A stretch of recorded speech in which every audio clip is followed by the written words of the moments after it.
Smart Ideas, notre rubrique Startup avec Nicolas Brienne, bonjour. Bonjour Thomas. Bienvenue, vous êtes le cofondateur de Westtide, créé en 2023 avec Yassir Tahir et Mitra Mayadoun. Et avec quelle idée ?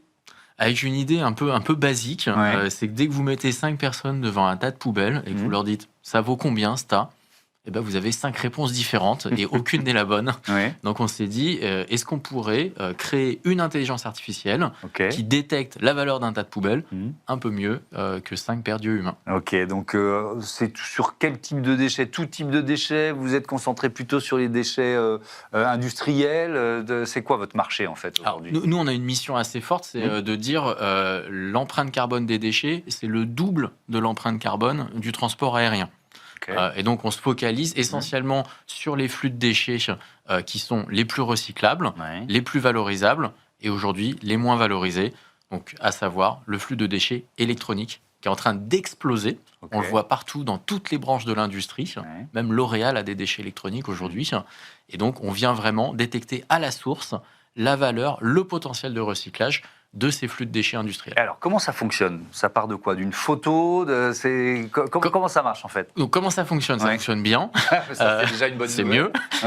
Et effectivement, donc, si on rentre un petit peu sous le capot, c'est ce qu'on appelle un VLM, un Vision Language Model. C'est-à-dire qu'on va venir récupérer toute votre documentation de déchets. On a des trucs qui s'appellent des registres de suivi des déchets. On a évidemment des contrats de gestion des déchets. Et sur la base de quelques photos de vos flux de déchets, on va venir estimer combien ça vaut, est-ce que c'est recyclable, qui est le meilleur acheteur pour ces matières secondaires. Vous proposez déjà le débouché. Exactement. Très bien. Et bien entendu, tout ça avec des standards de traçabilité environnementale maximaux, puisque on le sait aujourd'hui, malheureusement, les déchets électroniques, ça finit souvent en décharge.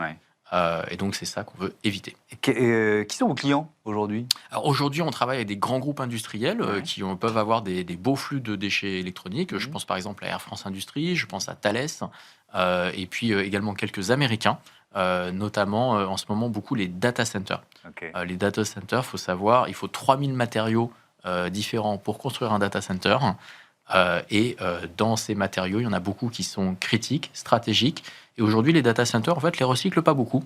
Et donc, on va venir les aider. Ce qui est quand même étonnant, contre-intuitif, parce que ça fait un moment qu'on sait, surtout peut-être d'ailleurs les déchets électroniques, qu'ils ont de la valeur. Il y a là-dedans, alors peut-être que c'est pas exactement ça, mais on parle énormément de métaux rares, par exemple, et certains sont dans nos... outils électroniques du quotidien. Donc, moi, ça me surprend qu'il n'y ait pas eu cette démarche-là plutôt de la part de ces géants. Alors, c'est le message qu'on porte auprès des industriels. On leur dit, vous êtes assis sur des mines urbaines. Seulement pour ça, il faut avoir une pelle et une pioche. Et aujourd'hui, il n'y a pas beaucoup d'outils en fait, pour détecter simplement le potentiel économique et le potentiel de recyclabilité de vos flux de déchets industriels. Ceux qui ont l'information, très souvent, ça va être des géants de la gestion des déchets qui, évidemment, gardent bien près d'eux ces informations sur le coût, le prix, la valeur. Et nous, donc, du coup, on vient ouvrir cette boîte noire et s'assurer que les industriels arrêtent de regarder les déchets comme des déchets, mais commencent à regarder ça comme des matières secondaires. En gros, les déchets, aujourd'hui, c'est un problème. Avec nous, demain, c'est une solution. Et vous affichez satisfait ou remboursé On affiche satisfait ou remboursé. Vous tenez toujours cette promesse ? On tient toujours cette promesse. On n'a encore jamais vu un client déçu pour une raison assez simple. C'est que c'est un sujet assez neuf, en fin de compte, les déchets. On le voit, par exemple, au niveau des data centers. Ils sont quand même très avancés. Ils regardent... Vraiment, ils surveillent leur consommation d'électricité au jour le jour, à l'heure. Mais sur la gestion des déchets, c'est encore un truc assez neuf.